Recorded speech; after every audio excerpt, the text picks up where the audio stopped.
you. First on the agenda, we have I'll note that Supervisor Winfrey is unable to make it today due to another county commitment, but we do have a quorum here. First on the agenda is approval of minutes from our February 4th, 2025 meeting. Do we have a second? Second. Do we have a motion? I'm sorry. I move to approve minutes from February 4, 2025. Do we have a second? Second. Okay. All those in favor, say aye. Aye. Aye. Okay. Next, I will turn it over to Ms. Cave, I believe, All right. for the 2025 third quarter projections. Yes. So you have in front of you the third quarter projections. On the revenue side, it is looking like we're going to come out about $8.7 million higher than we budgeted. That is primarily due to a large increase in building permit fees, not only because of Project Rocky, which we can now call Amazon, but also just due to commercial development that has happened since we developed this budget over a year and a half ago. So that's about $4 million of our surplus, or not surplus, but our revenues coming in higher than budgeted. Another piece of that is our personal property. We budgeted fairly conservatively for that. That'll be another $4 million higher. Our interest did not really decrease like we thought it might. So we're gonna come in higher on interest. And lastly, our EMS cost recovery will be higher than we budgeted due to a lag from FY24 cost recoveries that was temporarily shut down due to a breach in security by our vendor. On the expenditure side, nothing different than a typical year. I'm thinking we'll come in about $2 million of unused department monies, mostly due to vacancy savings.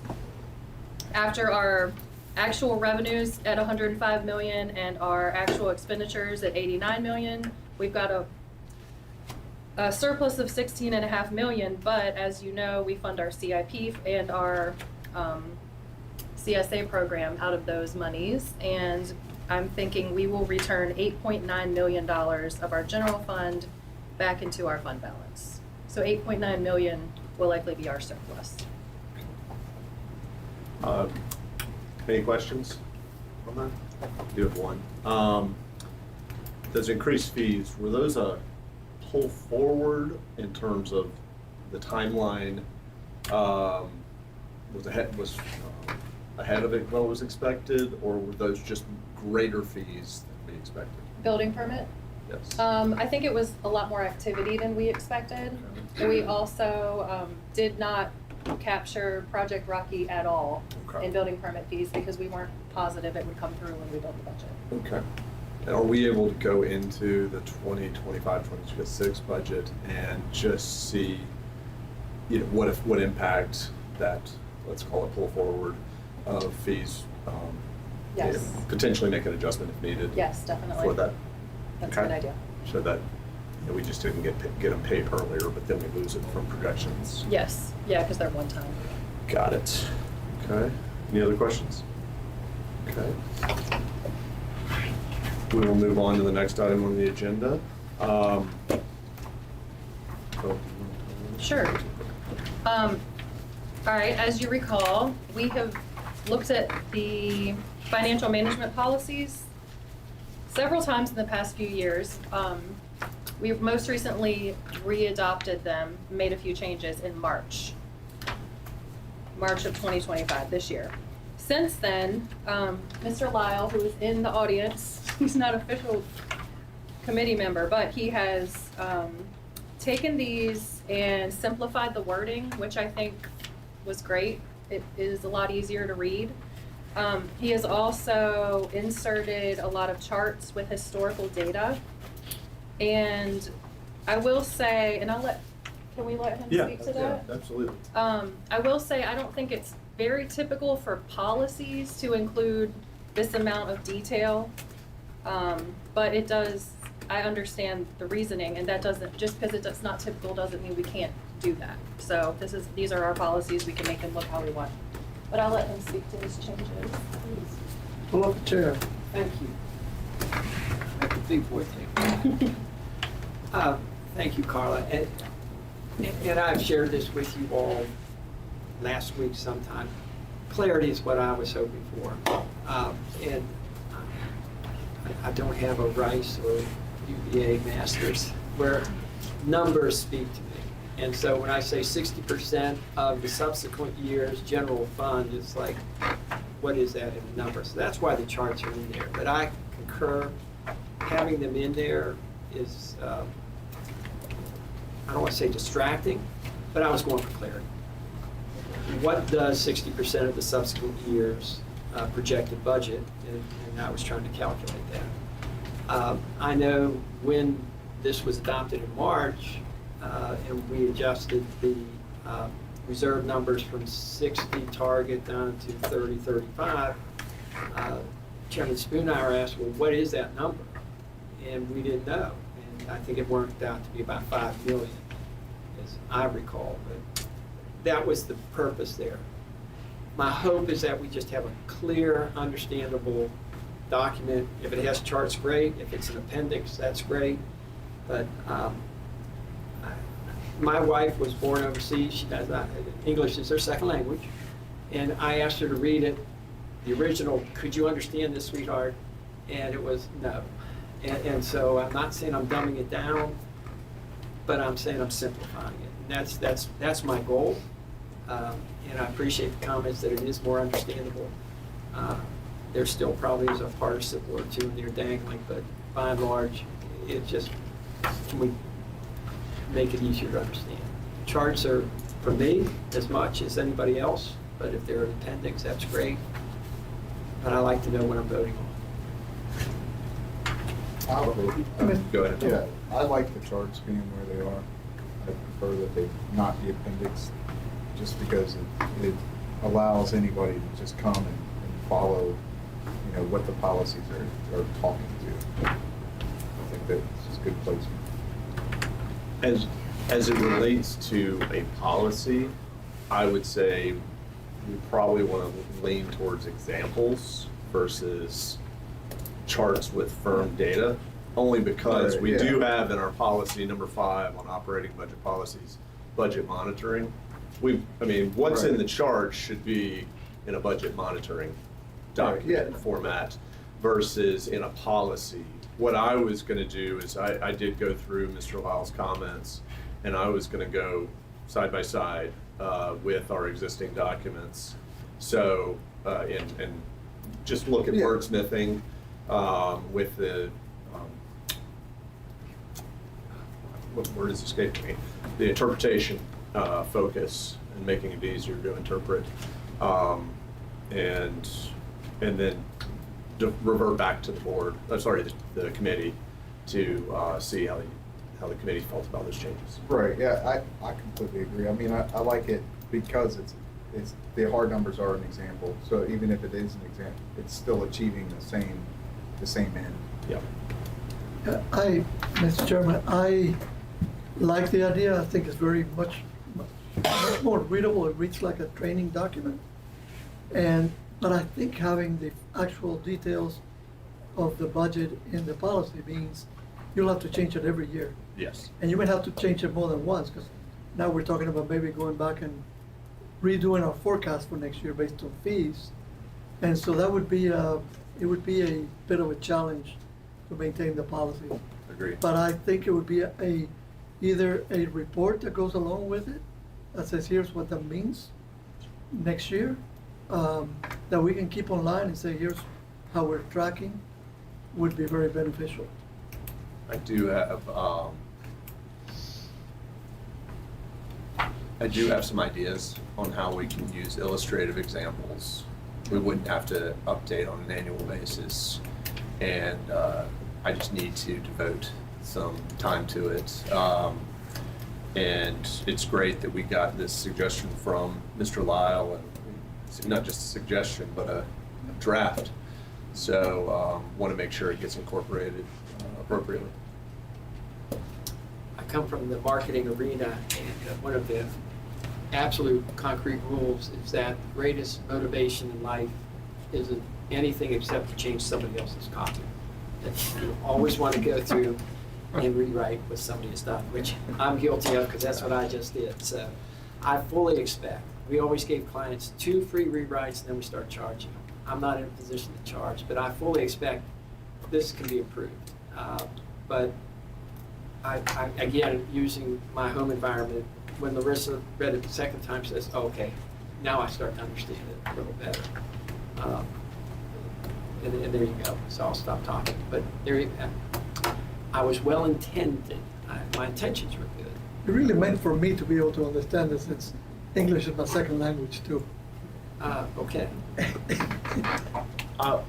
One thing, just an idea popped in my head, is I think maybe the policy could provide recommendations of where to go if you have questions about things. I know that Ms. Cave is probably wincing as I say that, but better to head off questions before they become, someone going down a rabbit's hole. So I think that way when they open the policy, they know they've got a support, and we're keeping that in mind, that especially around assigned, unassigned, some of that verbiage. Yep. Some people might be verbal learners as opposed to on paper. I did try to incorporate footnotes, and even then I had to be found at blank. Yeah. Because did not. I don't know if we can do it on our website, but can you put your mouse over a word and have it pop up with a, Probably. instruct what it means? Mhm. See, we are just bringing forth AI opportunities Just on a daily, on a second-by-second basis here. That's right. And nothing speaks to Mr. Lyle's earlier comment than in an AI universe, we're going to have to be better editors. So if our first drafts are largely done. There were a couple where Larissa asked me, what is subsequent? Is that last year? I said, no, that's next year. I said, why don't you say next year? And it's like, because it says subsequent, sweetie. And I think we went back and forth on, do we say subsequent or next year? And rainy day fund, I know, is not a precise phrase, but it gets used in common conversation all the time. So it's parenthetically in there. We call it the revenue stabilization fund, I believe. And most counties call their unassigned fund balance their rainy day fund. Do they really? Yeah, Who because do we that? have 2 rainy day funds here in Goochland. It's been a wet spring. We're worried that it might rain a lot. Not good for the hay crop. I'm going to excuse myself from I think my work here is done, so unless Okay. you want to recall the witness. No, that's fine. Any other comments from the audience? We'll endeavor to have a updated draft for the next board meeting, Yep. and I'll get you comments in the next week or so. Perfect. Is that yours? Nope. Okay. Moving on to the next agenda item, other business. Do we have any other business to note? Oh, one piece I wanted to bring up, another business, is a suggestion was posed to me, and I tend to like it, about moving our budget adoption deadline to mid to late May, with the reasoning being we put in a lot of time and effort, and it seems year over year, this is not a one-time thing, into what do we think our neighbors, and largely as it goes for human capital, competitors are doing. And for a county of our size, we're playing with a lot of pawns where they might have rooks and bishops and kings and queens. When we do that, I just think that they can so easily hear what we're doing and immediately make a change that has a greater impact on our budget. So I would lean towards us taking the one thing we do have in our favor, which is we're a smaller county. We should hopefully be able to implement a new budget much faster than a large county with much more cumbersome processes. So that would lean toward or lend itself to a, like I said, mid-May, end of May budget adoption. And as it relates to human capital, I mean, in a very competitive environment, I think I want to explore options for us to benchmark so that we're not doing we're doing less of what ifs and instead of that doing inaction of a policy, some sort of formula or policy that we put in place that because that, as it relates to our staff throughout the county, I think it's important to stay in line with the broader market and don't want to be a laggard, don't want to be not reviewing this enough. I mean, sometimes it can be overkill to review too many times during the course of the calendar year versus just knowing what that is going to be. And in the budgeting process, we can also, those can be the last pieces to fill in, and we will know when those discussions are most effective, let's say mid to late April, in setting the next year's budget. It also seems like we adopt our budget right before the state finalizes its budget, so that might help with hard numbers as well. Good point. Good point. So- Chairman Waters. Yes. If I might, Yes. having looked at this in the past, one of the reasons why we adopt our budget when we do is because the treasurer and the commissioner of revenue are awaiting the tax rates in order to get the tax bills out in time to be paid in June 5th. Okay. So if you want to adopt the whole budget later, one thought would be, do you break out the tax rate and adopt that? work?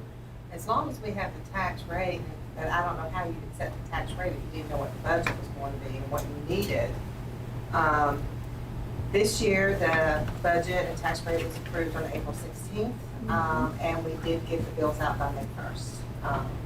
If we're gonna have a June 5th due date, we need the bills out no later than May 5th. Everything just aligned this year and went very well. Okay. So if you're gonna move it back more than about a week from what you do now, you're gonna have to start thinking about changing the due date. And if you change the due Well- date, then it's gonna go across fiscal years, which is why they never wanted to do that, because you're gonna have a shortfall. Yeah.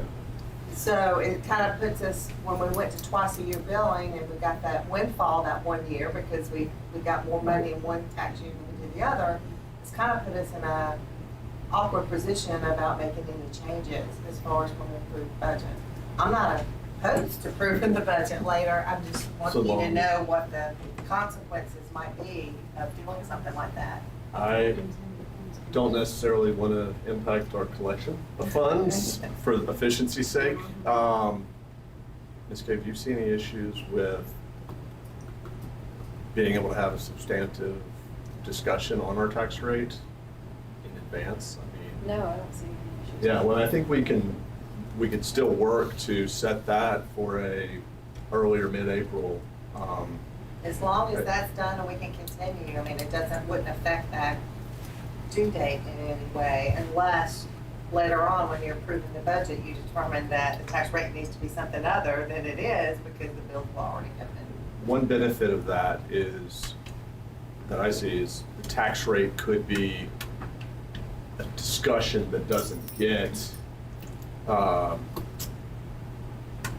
lost in all the line items of the budget and those budget presentations, which can sometimes be an hour or so long. So we could have in March or April timeframe tax rate specific discussions and Yeah, and it would be awesome too if y'all allowed to break it out that way, to even have the tax rate approved a week or two early. Like Yeah. I said, this year, everything went like clockwork, but if we run into problems in any way with data files and so forth, there was very little cushion.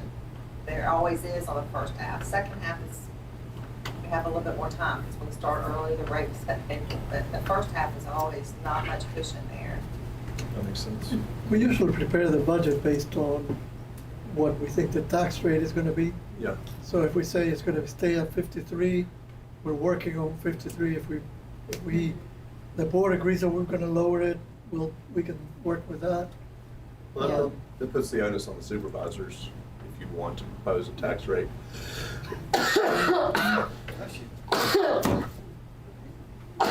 Excuse me. If you want to make that proposal, just bring it forward earlier. So I think what I can do is bring it up at the next 2x2 meetings. Maybe have some more details on how we do it. Yeah. The benefit is we have 6 to 11 months to get this right, That's right. Yeah. if people generally like the proposal. Chairman Bonner, if Yes. I might, I just would advocate for the schools that a little longer time period prevents us from having to do that amended budget, which. That's what I was thinking too, yes. We're in the process of preparing that to present to our board next week, and it just gets confusing, I think, when, it's so close to when the actual budget was adopted. Just creates a lot of work for us and for you, so that might help alleviate some of that pressure as well. Sounds good. Any other comments?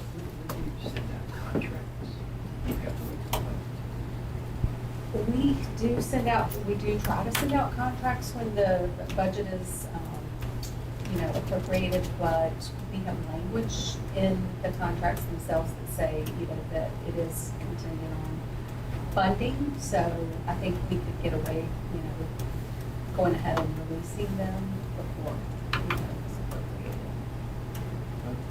appropriated. Thank y'all. Any other new business? Okay. I will now move on to public comment. Public comment? It's more. I just want to thank you all for making this a little bit easier for me. What is it called, Budget for Dummies? Not that I'm a dummy, but I mean, sometimes I have to, when I read a document, I have to go back and use the glossary of terms because the field that I was in is not the field that, I don't speak governmentese as well as I would like to. So thank you very much for this and for giving me a copy of it so that I don't have to pull it offline. Thank you for using that term because I don't want to encourage anyone to learn governmentese. So, thank you. Any other public comments? Okay. Seeing none, I will call, do we have a motion to adjourn? I move to adjourn. Second? Okay. All those in favor? Aye. We will now adjourn to the August 5th, 2025 Finance and Audit Committee meeting, time to be determined. Thank you.